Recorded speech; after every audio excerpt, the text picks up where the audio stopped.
Hey anglers, Creaky Tiki here, talking to you today about wind-on leaders and braided line. In this video, I'll talk a little bit about wind-on leaders, talk about how to make a loop-to-loop connection with that leader, and how to undo that loop-to-loop connection and put a fresh leader on your line.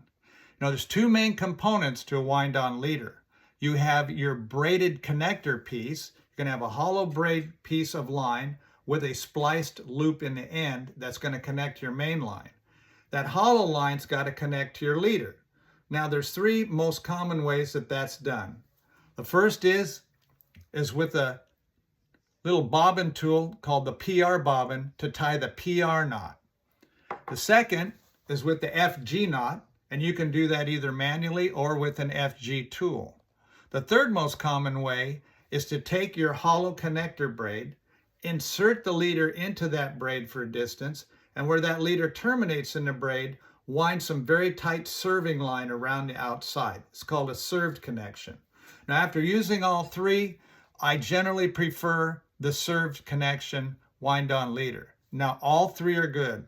All three are very strong and very reliable, and all three have caught a lot of big fish. But one reason kept drawing me back to the served leader.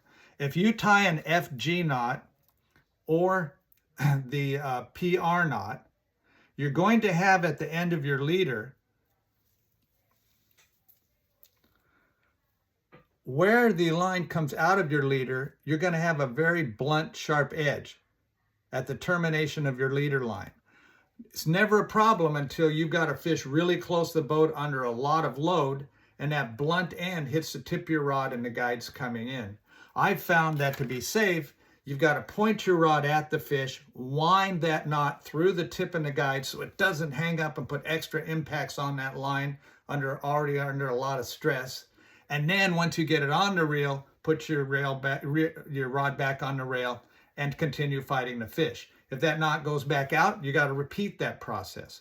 The served connection goes in and out without any worry, without any extra stress. So that's why I prefer using that type of wind-on leader. Now, once you decide which one you're going to use, you got to make a loop-to-loop connection. You're going to need a loop in the end of your main line. You're going to need a loop in the end of your leader line.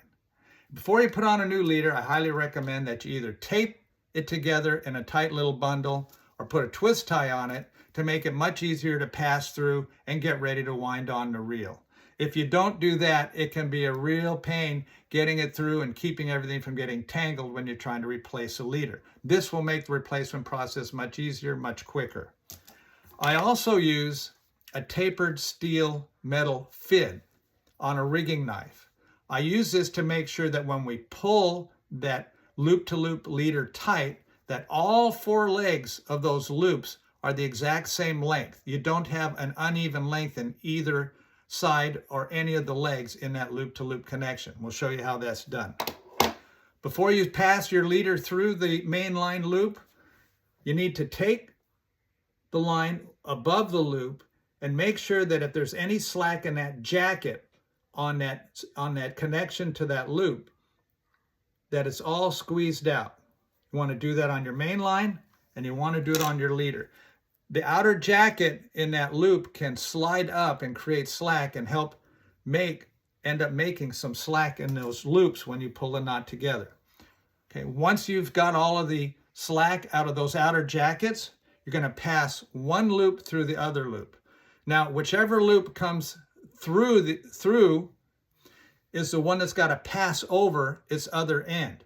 So if I take the leader loop and pass it through the middle, then I'm going to pass the leader bundle through it.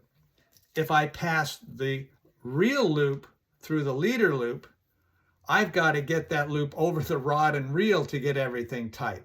Really a pain. So the easiest way to do it is to keep the reel loop stationary, pass the leader loop up through it, grab your bundle, and pass your bundle through that loop one time.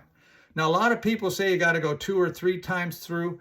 I've found that 1 time is sufficient, plenty strong. I've never had a failure, and I put some very serious stress on it.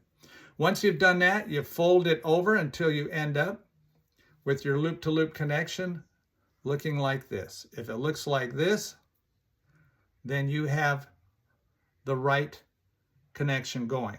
Now, before you pull it tight, this is how you get your legs even. Take your tapered tool, put it through the middle of that loop to loop, okay? And keeping that line on there, get all the slack out.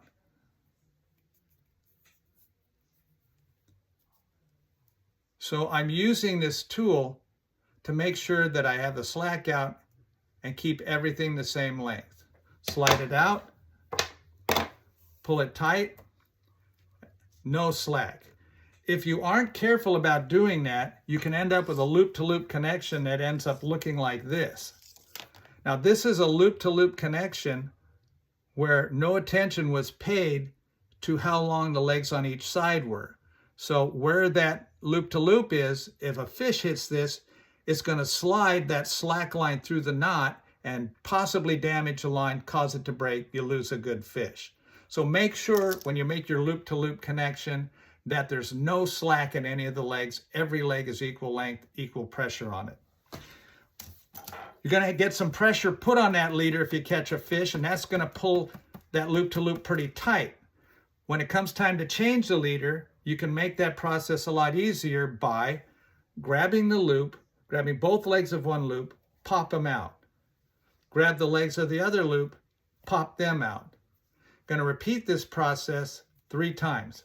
Pop the leg, pop the leg, pop the leg, pop the leg.